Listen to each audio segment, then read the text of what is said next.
The air is thick with cigar smoke and misplaced confidence. It's late summer, 1944. Inside a German field headquarters, maps cover a heavy oak table. A general, gesturing dismissively with his cigar, scoffs at the reports. The Emmy tail, he calls it, is too long. He insists the American advance will grind to a halt any day now. They've outrun their supplies. They'll run out of fuel. It's inevitable. Cut to a sun-drenched hedgerow in the French countryside. The only sound is the buzzing of flies. A simple wooden post stands at a crossroads, marked with a bright red disc. In the distance, a low rumble begins to grow, the sound of 1,000 engines. To understand how we got here, we have to go back just a few weeks. The Normandy landings were a success, but a fragile one. The Americans had the men, the machines, and the will to fight. What they didn't have was a way to move it all. The French railway system was a twisted wreck, bombed into oblivion by Allied air power to prevent German reinforcements. The great port of Cherbourg, once captured, was found to be a booby-trapped ruin, its docks and cranes systematically demolished. Even the ingenious Mulberry harbor, a massive floating port towed across the English Channel, was partially savaged by a once-in-a-generation storm. The Allied army was trapped in a logistical cage, caught in the dense, high-banked hedgerows of the bocage country, where every field was a fortress and every road a potential ambush. Progress was measured in yards, paid for in blood. Then, on July 25th, came Operation Cobra. A massive aerial bombardment tore a hole in the German lines near the town of Saint-Lay. It was the breakout the Allies had desperately needed. Through that gap poured General George S. Patton's newly activated Third Army. Suddenly, the war of attrition became a war of movement. The static front line dissolved into a mad dash across France. Patton's tanks were unleashed, racing to encircle what was left of the German 7th Army, but that German general wasn't entirely wrong. An army, especially a mechanized one, doesn't run on courage alone. It runs on gasoline. It runs on ammunition. It runs on food. Logistics is the lifeblood of war. The famous beans, bullets, and black oil weren't just supplies. They were the very possibility of victory. Every tank, every truck, every soldier was a consumer in the most demanding supply chain ever conceived. On the dusty roads of France, the radio traffic became a constant, desperate plea. We need fuel. Repeat, we need fuel now.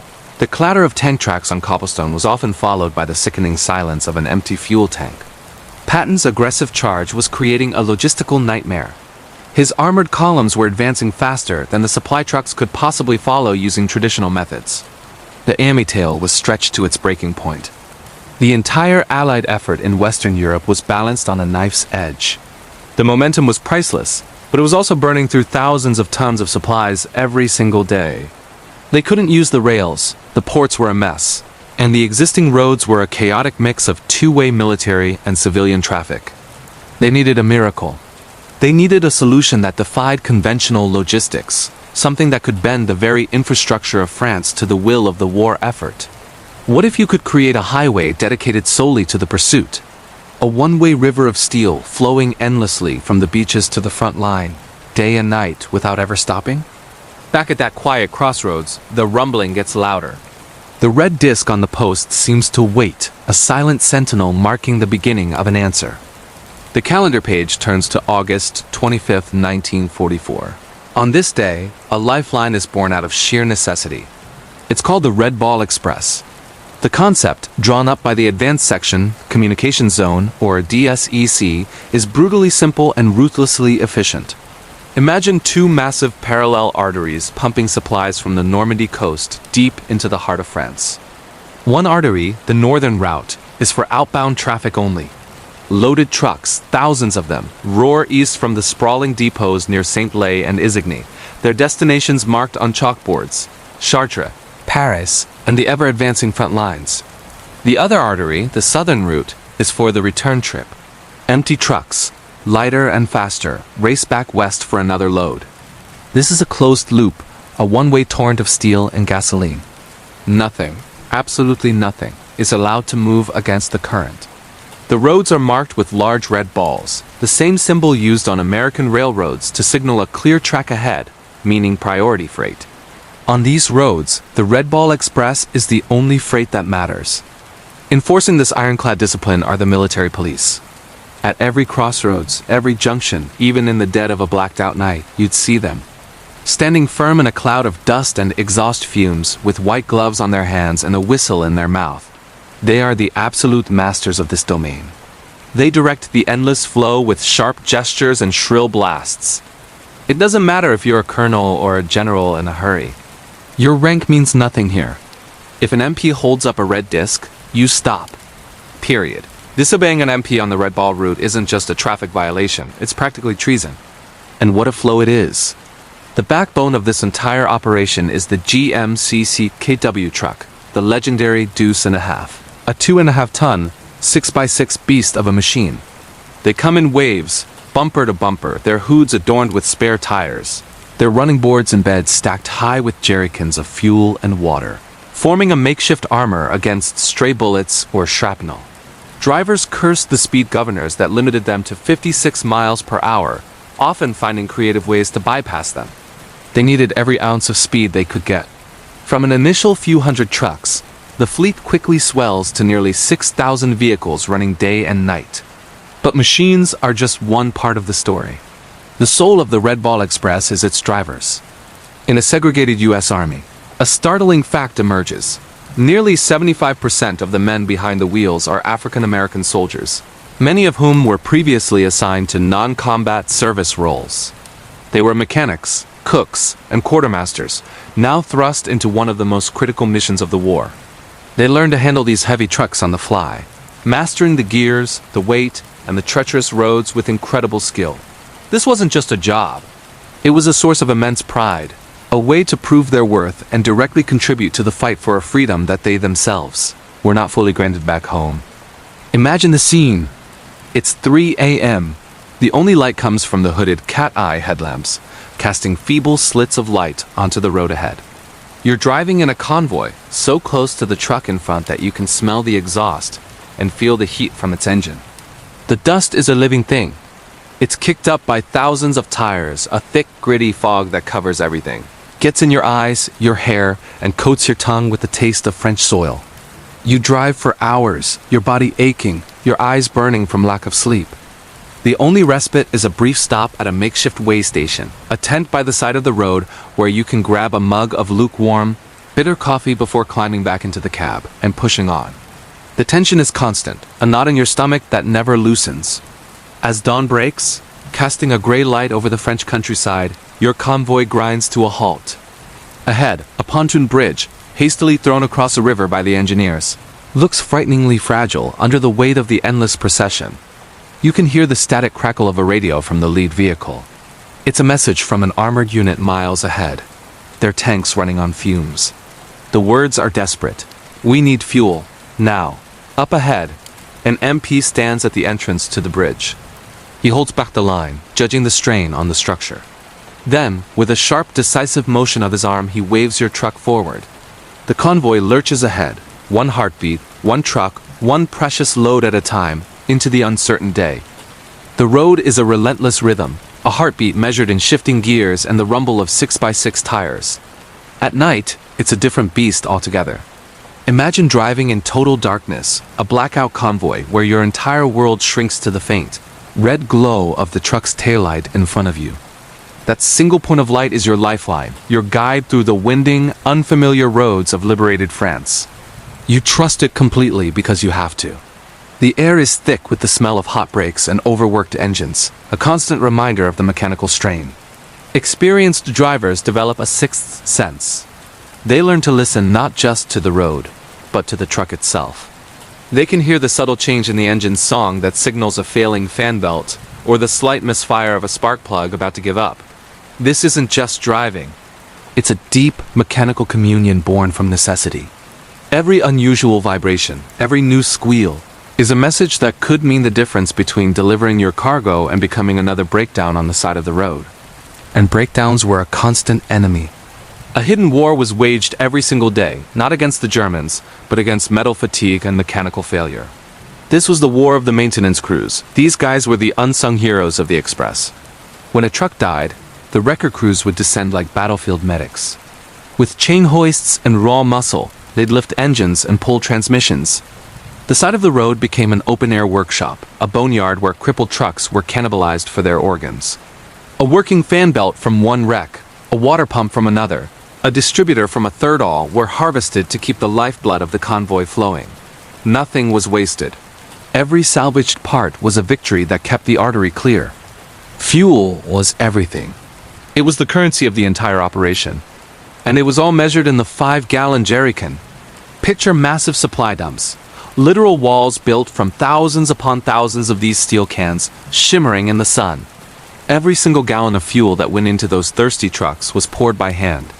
One man on the ground, another on the truck, hoisting and pouring over and over. It was backbreaking, repetitive work. Fuel wasn't just liquid, it was time. The more fuel you could pour, the faster the trucks could get back on the road, and the quicker Patton's tanks could advance. The Red Ball Express was in a constant race, drinking fuel just to deliver more fuel to the front. The route itself was a patchwork of challenges. The engineers were miracle workers, throwing up Bailey bridges over rivers, where the original spans lay twisted and broken in the water below. These prefabricated steel bridges groaned and swayed under the immense weight of the loaded trucks.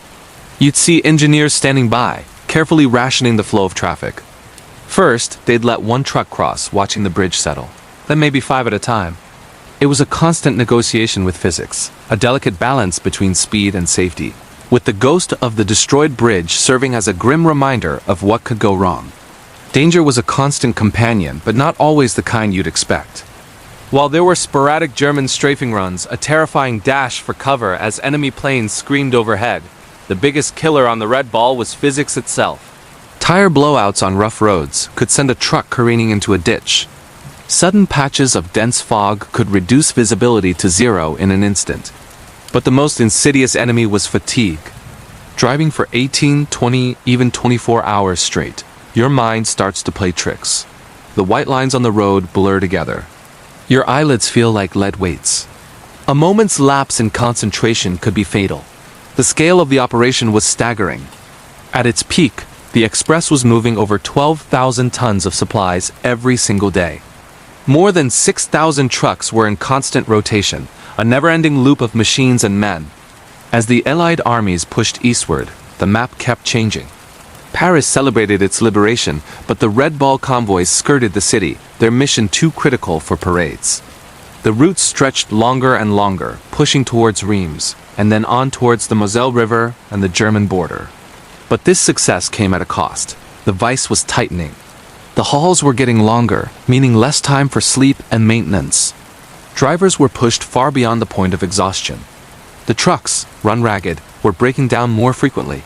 Accidents began to rise sharply.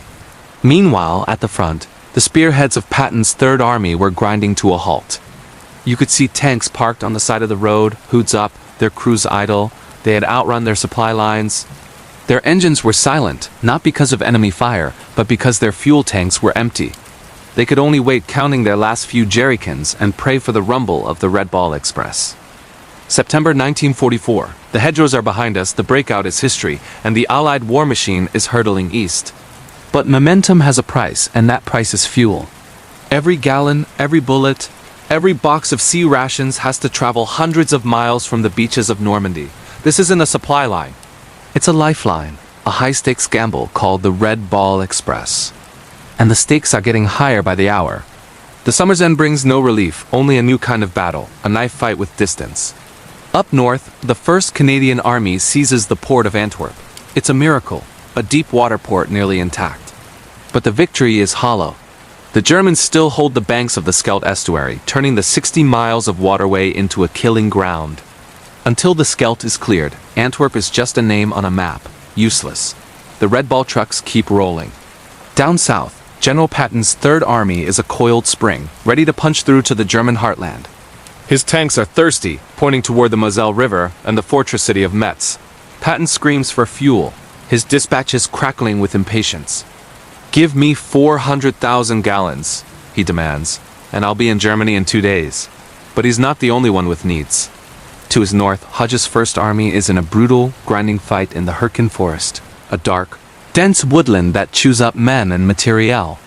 They need ammunition, mountains of it, to blast their way through fortified German positions. Who gets priority? The messages from SHAEF change by the day, sometimes by the hour.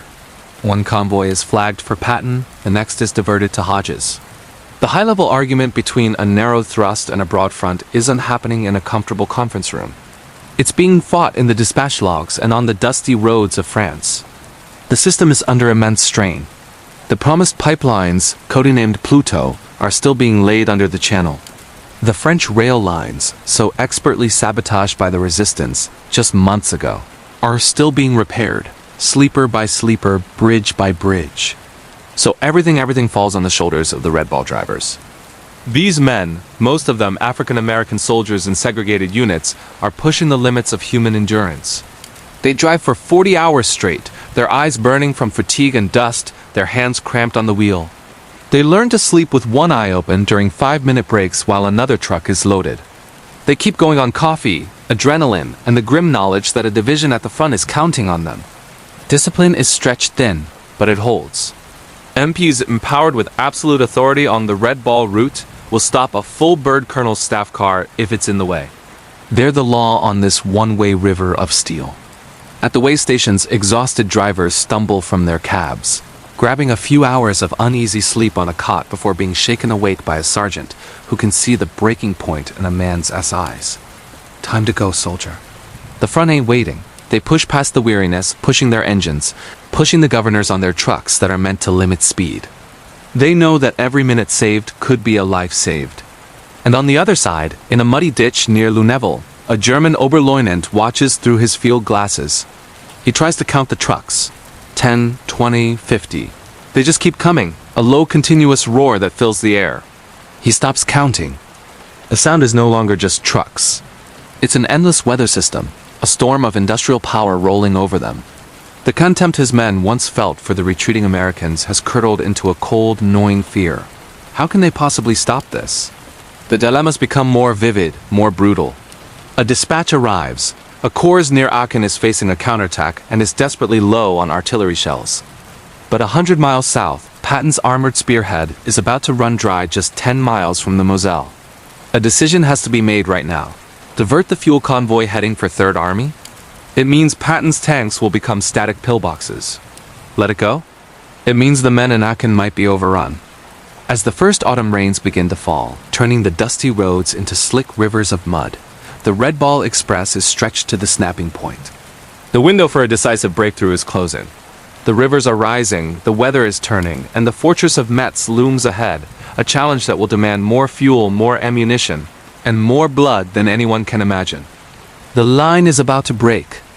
The German generals had sneered at America's tail, the vast logistical network that followed its armies. They saw it as a sign of weakness, of an army burdened by comfort and excess. But by late summer of 1944, that tail had become a roaring, 1,000-headed beast. From their positions, those same generals would listen to the night, hearing the endless thunderous drone of 1,000 engines. They would hear the Red Ball Express, and they would fall silent. They were hearing the sound of their own defeat. This was the climax. The Red Ball was an act of pure, brute force will, a system born from crisis. But no system built on sheer human exhaustion can last forever. The true turning point, the final piece of the logistical puzzle, arrived not on a truck, but on a tide.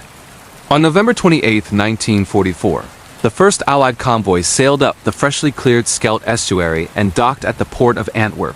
It was like a dam bursting. Suddenly, everything changed. Antwerp, one of Europe's largest and best-equipped ports, was open for business. The flood of supplies was immense. Simultaneously, engineers worked miracles, reviving the shattered French and Belgian railway networks. And deep beneath the English Channel, the pipelines under the ocean, codenamed Pluto, began pumping fuel directly to the continent. The calculus of war had been rewritten. The desperate, high-stakes gamble of the Red Ball was no longer the only game in town. On November 16th, after 83 days of relentless, non-stop operation, the Red Ball Express officially ceased. The final tally was staggering. Over 412,000 tons of supplies hauled from the beaches to the front. The artery had done its job. It had sustained the advance when nothing else could. Patton's 3rd Army hadn't outrun its supply lines. The supply lines, in the form of a one-way highway obeying only the demands of necessity, had refused to be outrun. The legacy of the Red Ball echoed long after the last truck fell silent. The traffic control techniques honed by the military police, the discipline of the wrecker crews who cleared mangled vehicles with impossible speed, these skills proved invaluable. Just a month later, helping to untangle the chaos and rush reinforcements during the Battle of the Bulge, the Express was a proving ground for tactics that would save countless lives in the Ardennes. And then there was the most profound legacy, the one written in sweat and injustice. It was a slow, imperfect recognition, but a recognition nonetheless, that this lifeline had been kept pumping by the hands of black soldiers. In segregated units, facing prejudice from both their allies and the locals they were liberating, these men drove through exhaustion, fear, and resentment. They weren't just hauling gasoline and ammunition. They were carrying the weight of the entire Allied war effort on their shoulders, proving their courage and capability in a way that speeches and policies never could. Imagine the final scene. It's a cold November evening, sleet slicking the asphalt. A lone driver, his face etched with fatigue, hoists the last crate of key rations from his deuce-and-a-half. His hands are numb. He checks the manifest one last time, signing off with a worn pencil stub. He climbs back into his cab, the engine turning over with a familiar groan. He turns his truck around and heads west, back toward the coast. The road he's on is no longer a restricted military highway. It is a road slowly giving itself back to France, its purpose served. He is just a man driving home. The story of the Red Ball Express is a testament to the hidden engines of history, the incredible feats of logistics, and the unsung people who made victory possible.